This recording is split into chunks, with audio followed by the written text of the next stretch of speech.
Ivica. Andreja, drago mi je. Andreja, dobrodošla. Hvala lijepa. Slušam. Pa evo ovako, ja sam u potrazi za haljinom. Došla sam na jednom piru. Moj dečko je kum, a ja sam njegova pratnja. Dobro, sad mi reci otprilike šta si zamislila, koje boje voliš, šta te inače inspirira. Željela bi ovaj put da imam neku dugu haljinu.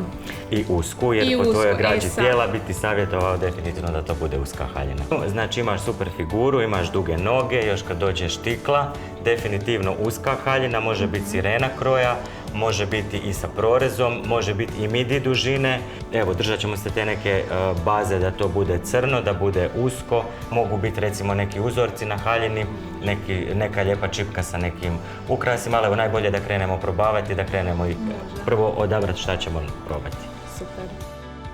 Nemam neki određeni stil, nego kako se tog dana osjećam, tako ću se i obući. Uglavnom preferiram tamnije boje, crno, sivo, bijelo, upotpunjujem sa nekakvim detaljima. Može doći nekakva boja, ali je najbitnije meni da to meni dobro stoji, da se ja najugodnije osjećam u tome. Nikad nisam volio ja određivati boje djevojkama koje dolaze u moj salon, nego da si nose one boje koje vole. Jer nekome može stajati crvena briljantno, ali se u toj boji ta osoba ne vidi, ne osjeća dobro i takav će odsjaj davati na van. Prvo i osnovno moramo paziti da ne zasjenimo mladenku ni u jednom trenutku i moraš pasati uz kuma, znači moramo nešto odabrati da ste stilski povezani. On ima crno odijelo i ljubičastu košulju. Dobro, znači ti možeš ići na crno sa srebrnim detaljima, ne znam, recimo ovo je prekrasna haljina, ali ona je dole u donjem dijelu široka i ona je možda po meni malo pretumač, pa ćemo se možda više bazirati na nešto jednostavnije, recimo ovo. Pa mislim da bi ovo bilo idealno da probamo. Malo ti samo pogledaj da vidimo šta tebi paše. Pogledala sam, evo baš sam ti htjela reći da sam bila prošli tjedan u Zagrebu i prošla sam razne centre i niti jedna haljina mi se nije svidjela. Zato smo mi došli danas kod tebe da mi ti pomogneš da odaberemo haljinu. Znači idemo ovu birat. Ja bi ti predložio da obučemo i da probamo jednu haljinu midi dužine. Ili evo, ako ti se nešto drugo sviđa, možeš i sama odabrati. Ovo mi se čini zanimljivo. Ajde da vidimo malo boje, pošto on ima ljubičastu košulju, ove ljuskice, odnosno šiljci, bi jako dobro pasali uz tu ljubičastu košulju. Ajde idemo probati. Ajde, izvoli. Hvala. Da te vidimo. Wow. Evo vidiš da tvoja visina opravdava čak i ovaj tip haljine. Ovaj model stoji izrazito visokim i vitkim damama jer je nabrana u struku i pogotovo zbog ovih šiljaka koji vizualno šire. Perfektno ti stoji, tako da ako se odlučiš i za ovaj tip haljine nećeš fulati.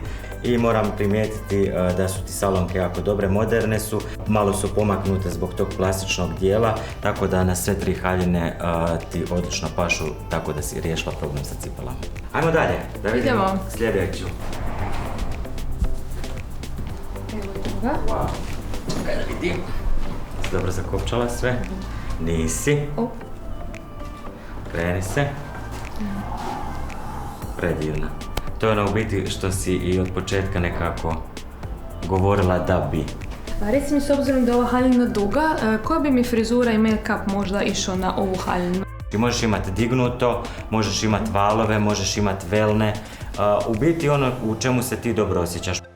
Neku neopterećenu frizuru, neku neukočenu, primjerenu godinama, modernu i da ti nije naporna. Wow.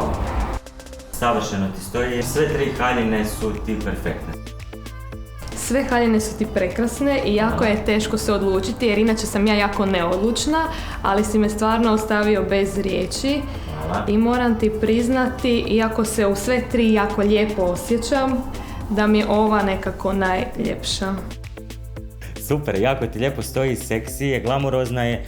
To je haljina koju ćeš stvarno moći iskoristiti više puta, znači moćeš otići na večeru, moćeš izaći van, na koncert, bilo gdje. Hvala ti puno. Ništa, hvala tebi. Ja sam onog trenutka kad je izašla u ovoj trećoj haljini znao da će to biti ta, jer osmijeh puno govori i kretnje i govor tijela. Nisam htjela biti klon, odnosno da imam što imaju i sve djevojke. Htjela sam da nešto bude posebno i na kraju krajeva da se to meni svidi. Kad ja obučem tu haljinu, da je to haljina wow. Znači da se ja u njoj osjećam odlično. Izvoli svoju haljinicu. Hvala ti puno. Nadam se da ćeš uživati. Hoću I želim sigurno. ti dobru zabavu. Hvala I još vidimo jednom. se nekom drugom prigodom. Može, hvala. Bog. Bog.